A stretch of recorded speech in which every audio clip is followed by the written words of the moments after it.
It's not forever. Okay, now with those 2-3 bad years, you may even have one spectacularly terrible bad one, kind of like this year with a 43% loss on me alone. Okay, but in that same 10-year time period, you're going to have anywhere from 6 to 8 good years, and maybe even a spectacularly good one to balance out the bad years.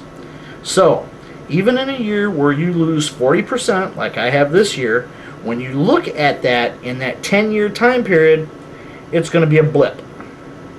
One blip out of the rest of the time in there. Okay? And that blip is not going to affect you on a grand scale. It's what's happened during that entire 10-year overall return. So, in a nutshell, Ghilarducci is trying to compete with a lousy 3% adjusted for inflation, which means you're just keeping track with inflation and going nowhere. You're spinning your wheels. Which simply means that you're putting your money, I mean, it would be like putting your money in a piggy bank. You're getting nowhere. Okay? Thanks, but no thanks. Finally, I'd like to point out one other thing that the jackasses on Capitol Hill who are considering this idiocy are ignoring, and that is the effect that this would have on an already battered stock market. Millions of Americans are invested in retirement accounts. This amounts up to trillions of dollars. Trillions and trillions of dollars. Doubtless one of the reasons why they want to get their hands on it. I don't even want to imagine what would happen to the market if the government suddenly jerked trillions of dollars of our money out of the market and stuck it in Social Security. But I can say this, in all likelihoods, it'll make the great stock market crash back in the 30s look like, and the depression that followed it looked like a tea and cookie party.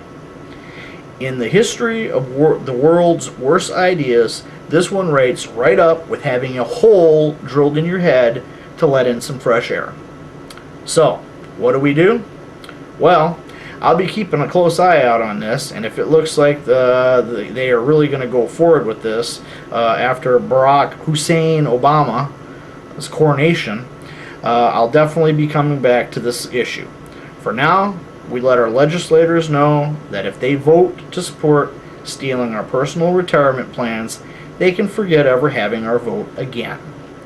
What we do, if this little plan becomes a reality, well, that's an individual choice. Because keep in mind, this plan, if they go through with this is going to be mandatory, it's going to be a requirement. They will take those funds, whether you want them to or not. They will stick it into a GRA, whether you want it or not. And they will make you invest up to 5% of your income, whether you want to or not. It will be mandated to you.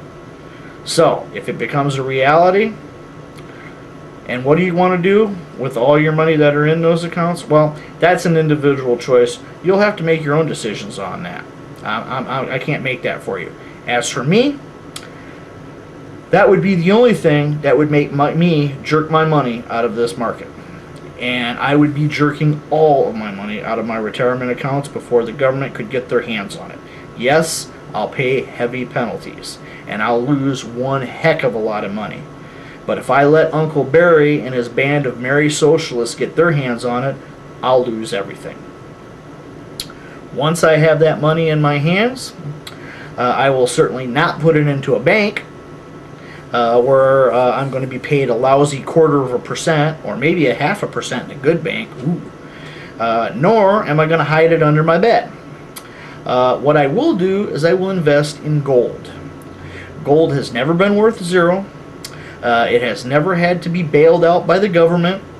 And under the incoming regime that is about to take power in D.C., I will put more faith in the value of gold than I will in the dollar. Those interested in gold investments, again, drop me an email, and I'll be more than happy to point you in the right direction.